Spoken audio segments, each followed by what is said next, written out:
So how's it going everyone, it's Chiron and welcome to another Billy Hatcher and the Giant Egg tutorial video. This time we'll be covering the new Forest 2 because this level's been changed quite recently with a new trick. So it'll be covering the new trick and it'll be covering some new stuff that we found along the way. Of course we'll be covering the older strats as well, so it's all in one concise video. But before we actually talk about the level in depth, I'll just run through it very quickly so you get an idea of what the level looks like. And then I can just explain everything bit by bit so that, you know, it makes more sense to you, because I feel like if I try to do this all in one go, I'll be pausing a lot, it'll look very messy. So first of all, let's just run through this very quickly. We've got a very slow rail section, that's just typical, and then once you're out this blue hoops, we're going to do this jump here. And then we're going to land on this line. This makes the Bee Inflate. Well, I'll explain the Bee Inflation in the in-depth bit. And then here's the new trick just coming up. We're first going to kill these cats. You don't actually have to do this, but it just makes everything a lot easier. We're going to line up like so. And now we've got up here. We're going to grab some fruit. Lovely. And then we're going to go between this fire, hug the tree for safety. Dump on this cage, roll up here. And then we're into the portal, and that's essentially the level. So this is going to be the run through the level. So you want to grab this comb egg, this is actually really important.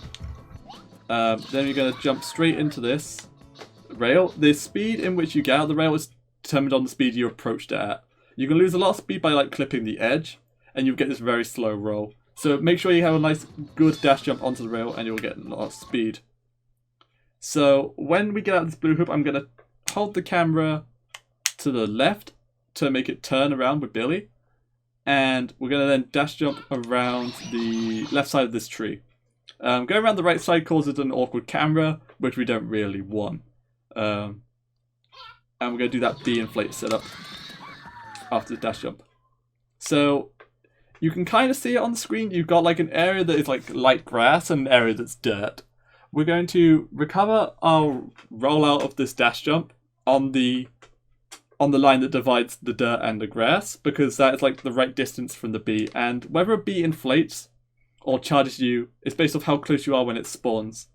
And usually the most consistent way to make that happen is to basically approach it with a dash jump and then get up in that sort of range where it wants to inflate. And luckily, there's that line that divides the grass and the dirt is the perfect distance. So as I'm going to approach, I'm going to get up on this line like so. As you can see, the bee isn't doing any charge back. It's sort of just very static, and you can see my shadows on that line. But then I'm going to turn the camera and dash jump over here. The reason why we actually make the bee inflate is just because it's much easier to get into this blue hoop safer. You kind of have to rush the blue hoop, but it's still much easier than trying to dodge a bee and do everything at the same time. Also, this comb egg, as I said, is important. We need it to we need it for an upcoming trick. But before that, we're going to do the new trick, which is flower jump. So the first thing I like to do is turn around and egg dunk these cats, and then if one gets away, I just dash jump and kill it. When I'm going to do something that's called a sign boost, I'll just quickly show what that is again, which will get you a lot of height. And the reason why this trick works is because essentially when you bounce off the top of a sign, you can see you get a lot of, you basically carry off the thing. But if you have the right spacing, the right distance from it, you will essentially just get pushed super high up in the air. And I don't really understand why it happens. This is a very new trick, so it's not really understood yet. But this trick is called flower jump because the way that we line it up is based off this flower. As you can see, there's a shadow of Billy's egg. Is in the bottom of the shadow. I like to look at the bottom of the shadow. It's covering most of this flower. If I try to go here, I can guarantee that we'll get a lot of height. In fact, we actually even made it. That was a bit sketch. I didn't actually think it'd make it. But essentially, say if I had the shadow of the egg touching the top of this flower, we wouldn't make it. So this flower right here is the important one. So we like to line up the bottom of the shadow of the egg to cover most of the flower, like so. I feel like that's a good spacing. You then just want to egg bounce, and then as you bounce down, hold forward, so that the moment you start to move again out of the egg bounce, you're holding towards this sign. You just want to hold towards this sign. I like to have the camera point down just so I have full control of the camera during it. And then just roll out when you get the height. And you come over here. This cat may or may not despawn, just ignore it.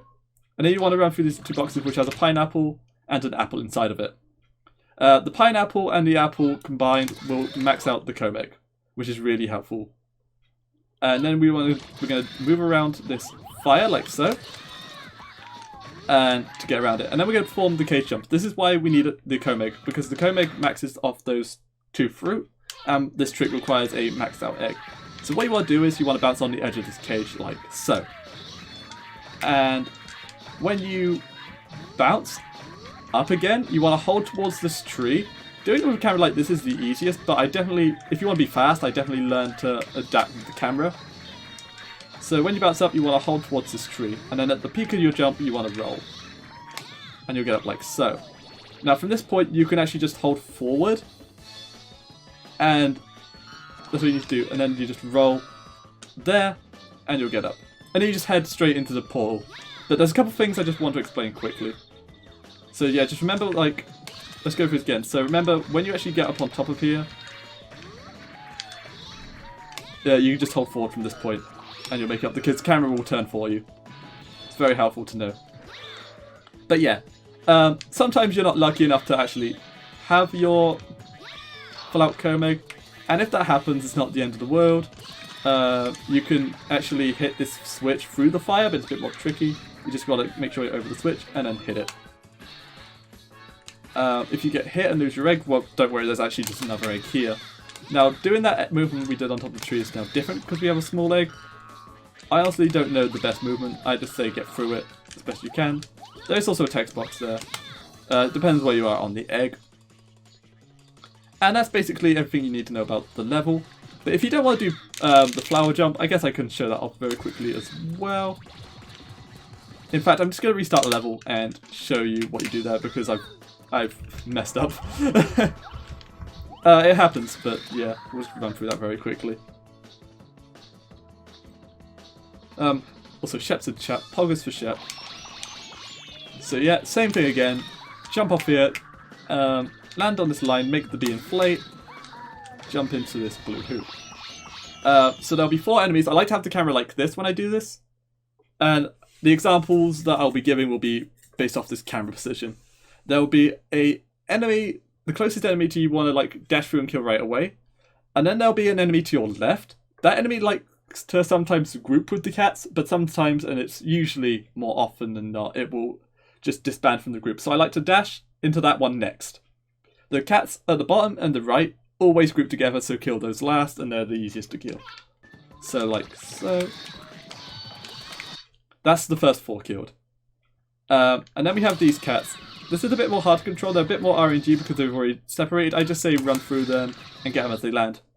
And then the cage will open. The suggestion I would do here is just to wait a little bit, then dash jump.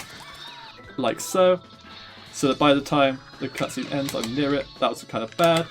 But now I need to explain the other trick. In fact, I will show it off what we're going to try and do here. So as you see, a cat spawned up here, and that cat's kind of annoying. The angle we approach the cat at is very frustrating to deal with. So I'm just going to run away, despawn the cat a bit. We can actually make the cat not spawn at all by doing this. So imagine like your camera's like this, because this is how I'm going to explain everything. So from the moment we bounce out this hoop, we're going to hold left for a little bit and then hold forward. And essentially that allows us to move around the spawn trigger, like so. And now the cat's not. I must have done something wrong there. Okay, give me 2 secs. Maybe it's because I already spawned the cat, I'm actually not sure. So we'll go from here. Kill the cats like so. Wait a little bit. Dash jump. And then we're going to hold left. Hold forward. And as you see, the cat didn't spawn. And I think that basically proved my hypothesis there. That if you've already spawned the cat, then it will just keep spawning back whenever. It's a bit weird. I think the fact that I showed off how to not... the cat spawned first just messed everything up. But nonetheless, then you've got your fruits here, and you just do the level as normal. In fact, let's just go to the portal, because now I'm going to explain the area Gecko Fight in one take, because I don't think it really requires much talking. So, in we go.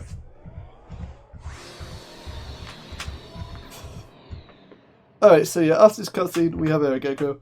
So the main gimmick of this boss is he likes to hide in grass. It's dumb. It's a dumb boss, very easy boss.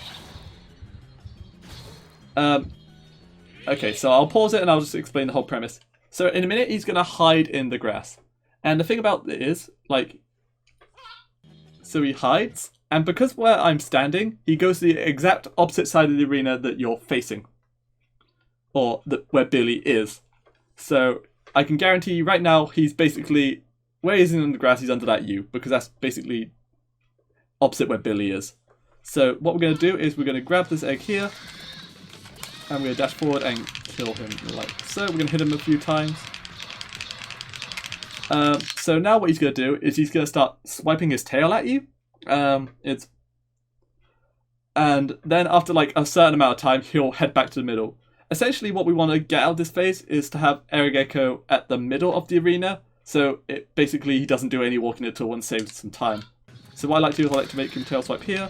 You grab the pineapple and the cherry, and then you just make him swipe here. As you can see, he's very close to the middle now, and he hardly has to walk back. He'll then water the grass again, and when he goes small, we're going to dash forward, and yeah, again, then we can hit him very quickly, like so. There he is. Hit him once more.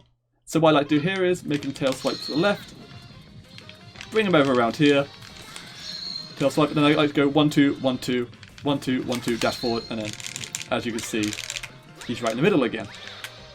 Very easy. And then yet again, same thing applies. He's in the middle, dash forward, 1, 2. So this phase is now different. If you dash into him, he'll shoot lasers. So get him in the middle, and then make him shoot lasers. I'd like to dash forward, then straight to the left, and that basically covers that. Then you want a full egg for this phase, so we can actually end him up. So pick up a cherry, any fruit, and that'll max it out. Dash forward, and then here I like to U-turn around, and then dash through him one more time for the finisher, like so. So when I grab the emblem, I like to, so right now my stick is in neutral, so all I'm going to do after this cutscene, I'm going to tap forward and press B and then jump to grab the emblem. And that's basically your tutorial for Forest 2. I've been Kyrone. Check out the Discord, it's in the description, or if I forget or the link doesn't work, speedrun.com/BH also has the link. Follow me on Twitch for more Billy Hatcher tutorials or speedruns, because I do that a lot. Or if you even like the Messenger, just come watch me. Please, I'm trying to grow my Twitch channel. Bye guys.